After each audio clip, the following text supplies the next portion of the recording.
O que me causa estranheza também é o Felipe não utilizar mais a base, como vinha utilizando. Aliás, a gente imaginou que o Felipe trabalharia muito com jovens quando ele sai do sub-17. Mas eu senti muita displicência nos jogadores também, Rafa. Tem um passe errado do Pulgar que gerou um contra-ataque também. O Danilo errando na saída de bola. Teve um pouco disso também, né? Muita displicência. E o Arrascaeta, impressionante o gol que ele perde, né?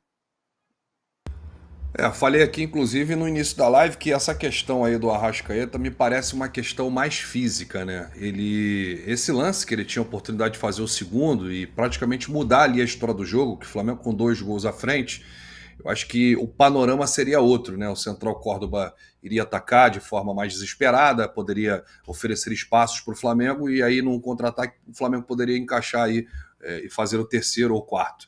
Mas foi um lance capital. Aliás, além desse lance, o Arrascaeta errou também outros, né? Tomadas de decisão. A gente viu ontem que o Arrascaeta praticamente só fez o gol.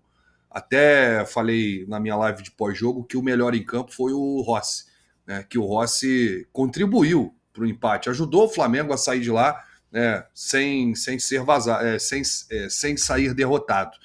Mas ontem todos os jogadores erraram muito, né? E erraram aí o beabá do futebol, passe de meio metro, né? O Flamengo não conseguiu aí corrigir os erros que teve no jogo contra o Cruzeiro a tempo e fez aí esse jogo bastante contestável, né? Inclusive o Felipe foi bastante criticado e é cobrado por isso, porque ele não tá conseguindo fazer aí esse time jogar. E a parte física agora começa a ser contestada. Não adianta você poupar, e mostrou isso no jogo contra o Cruzeiro. O Felipe poupou todos os titulares contra o Botafogo da Paraíba.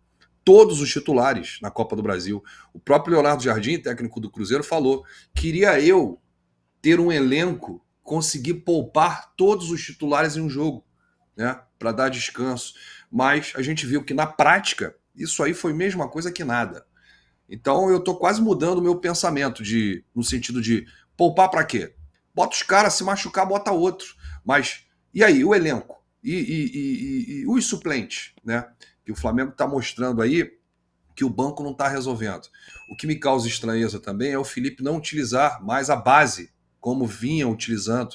Aliás, a gente imaginou que o Felipe trabalharia muito com jovens quando ele sai do sub-17, vai para o conquista título, vai para o sub-20, conquista títulos importantes, assume o principal e fala muito bem dos jovens e conhece muito bem os jovens, conhece mais do que ninguém. E aí ele praticamente não utiliza esses atletas. Ele fica incomodado quando é pressionado e perguntado sobre a não utilização do Matheus Gonçalves, né? O Joshua, ele lançou o garoto naquele jogo da Copa do Brasil, mas existem outros garotos interessantes na base que estão trabalhando com o Nuno Campos no sub-20 e o Flamengo acaba não tendo peças. Você olha para o banco, você coloca o Michael, aí você tira quem? O Bruno Henrique. Tira o Bruno Henrique e coloca o Michael. É mais do mesmo. O Michael tá mal, assim como o Bruno Henrique. Aí você tira o Luiz Araújo, coloca o Juninho. É mais do mesmo. Os dois jogadores não vêm rendendo. Então você vê que o banco não está fazendo diferença. Não dá também para a gente colocar aqui o Felipe Luiz como culpado número um. O time não está rendendo, os jogadores estão errando o beabá. Né? O time parece que cansou. E isso aí é complicado. Esse é o sinal de alerta que tem que ser ligado internamente. E Alan, até pedi muito pra galera aí, turma, vamos aumentar os likes aí, ó, pra gente atingir a meta de 1.700 likes. Então, eu peço que você deixe o seu like aí, é importantíssimo para o nosso trabalho, tá bom? Deixa o like que ajuda bastante. Alan, há uma mudança também prevista aí para as próximas contratações. O Flamengo deve mudar um pouquinho esse perfil das contratações dos atacantes, né? Esses jogadores de lado de campo, ponta direito, ponta esquerda. Há quem diga que o Flamengo deve colocar algumas peças até no mercado, né? O próprio Cebolinha, o próprio Bruno Henrique, enfim.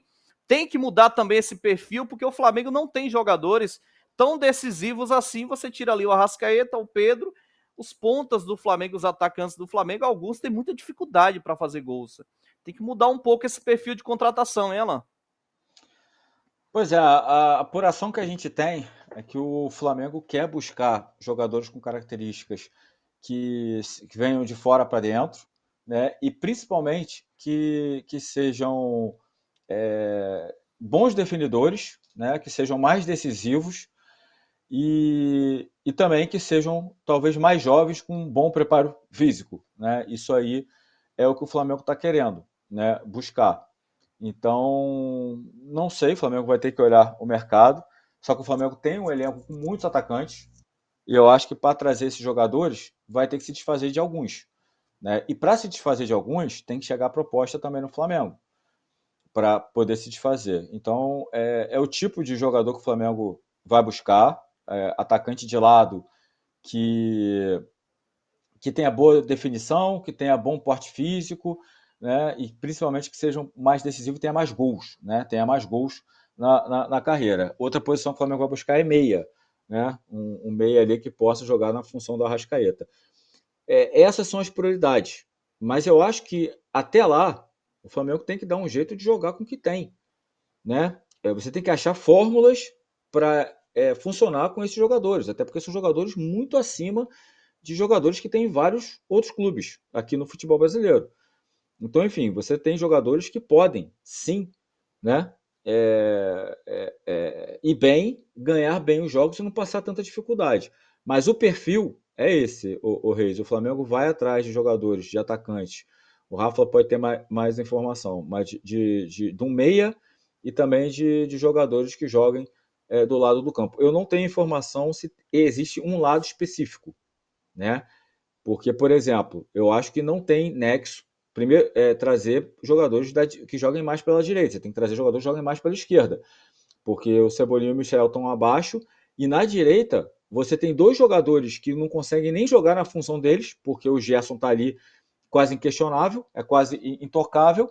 E aí o Luiz Araújo e o Plata, que são dois jogadores dali, nem jogam ali. Então você não tem nem como saber se o Luiz Araújo ou o Plata podem render ali.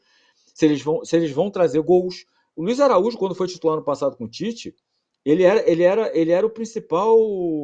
Ele era o número 1 do Flamengo em participação em gols, somado gols e assistências. Então ele entregava números, né? Ele entregava gols, fazendo ou dando assistências. E ele não está mais jogando por ali. O Plata, será que o Plata não é decisivo? O Plata fez um gol de título. E o Plata não teve nenhuma sequência jogando por ali. Então eu acho que não tem nexo, a não ser que seja alguém muito fora da curva, você trazer um cara que jogue obrigatoriamente do lado direito. Eu acho que você tem que aí analisar e falar, peraí, tem que ser um cara que jogue, preferencialmente, jogue melhor pelo lado esquerdo. Ah, ele faz as duas, ok. Mas aonde ele rende mais? Tem que ser um cara que renda mais na esquerda. Porque faz as duas, o Michael faz as duas, o Plata faz as duas, o Luiz Araújo faz as duas, até o Bruno Henrique pode fazer as duas, mas não faz com a mesma qualidade. Então tem que ser alguém, na minha visão, que jogue mais pela esquerda. Eu não tenho essa informação que em relação a lados, se o Flamengo está analisando e priorizando que jogue por um dos lados do campo. Alô, tropa da S1 Live. A propaganda é a alma do negócio. Quer ver a sua marca estampada aqui diariamente na S1 Live? É só chamar agora no e-mail contato@s1live.com.